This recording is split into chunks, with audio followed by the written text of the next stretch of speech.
Ito na ang part 5 ng aming Puerto Princesa trip. Katapos nga ng city tour namin kaninang umaga ay nagpahinga at natulog nga lang kami dito sa hotel. Dahil ngayong gabi ay pupunta nga kami sa Baywalk para doon mag-dinner. Grabe, ang laki rin talaga ng natipid namin dahil nga sa mga kamag-anak ni mother-in-law dito. Ultimo pagpunta namin ng Baywalk ay hihahatid nga nila kami. Yung pinsan nga ni Mr. Cortez ang nagsundo sa amin ngayon, kaya naman thank you so much po ulit Galang family. Dito nga kami sa likod na upo ni Mr. Cortez dahil wala lang, feel lang namin. Feeling ko kasi is makakakuha ako ng magagandang videos pag dito nga kami naupo at mas feel nga namin ng road trip dito. Medyo malayo nga ang Baywalk sa hotel namin kaya naman thankful talaga kami na meron kaming service ngayon lalo na't may kasama kaming bata. Habang nagbabiyahe nga dito ay nagkukwentuhan lang kami ni Mr. Cortez ng mga realizations namin sa buhay. Wow, realizations!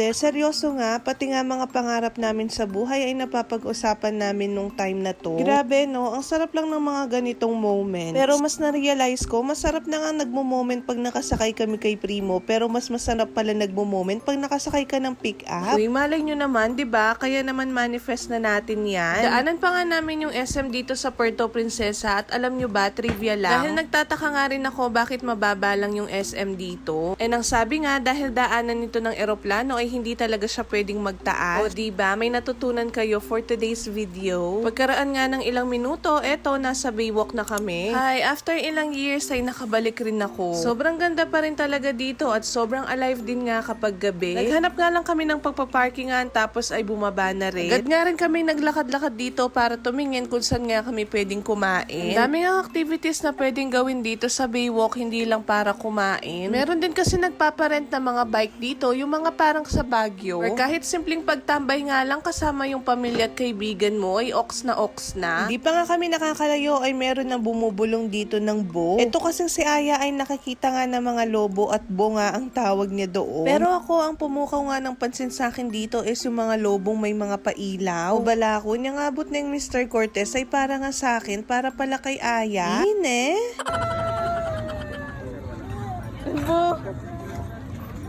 O diba, tuwang-tuwa nga yung bata kaso wala nga yung nagtitinda. Yan naman sabi ko, ay babalikan na nga lang namin mamaya. Yan naman nagpatuloy na kami sa paglalakad dito at paghahanap ng resto kung saan nga kami kakain. Yung last punta ko nga dito ay hindi pa ganito karami yung mga stall dito sa Baywalk. Pero ngayon, grabe, ang gaganda na nga ay mas lalo pa silang dumami. Puro fresh nga yung mga niluluto nila dito kaya naman goods na goods. Hindi rin nga sila ganun kamahal kaya naman afford nyo to mga mare. At marami nga rin kayong pagpipilian dito like Anle Samji, Boodle Fight Setup. Meron din nagtitinda ng milk tea at marami pang iba. Nadaanan pa nga namin itong kainan na merong bar sa taas. Kaya naman kung may balak kayong mag-shot dito ay pwede rin. Ending ay dito nga na lang kami kumain sa restaurant na to which is hindi ko na talaga maalala yung pangalan. At kung hindi nga rin ako nagkakamali ay ito rin yung restaurant na kinainan namin way back 2019. At habang nga naghihintay ng order ay lumabas muna kami ni Kim dahil nagmumuryot itong bata. Nagpapabili nga rin itong si Kim nung lobo na may pailaw, bantane ka nung manahimik. Sabi ko naman baling manahimik kemusa sa sali. Pagpasok nga namin ulit ay na-serve na pala itong in-order namin. Meron nga kaming sinigang na hipon dito, pusit, talong, chicken, isda, lumpia, tahong at rice syempre. May kasama rin nga palang unli juice ito. Nagpa-picture nga rin pala kami dito pero ni-landscape ni ate kaya naman kayo na lang ang mag-adjust.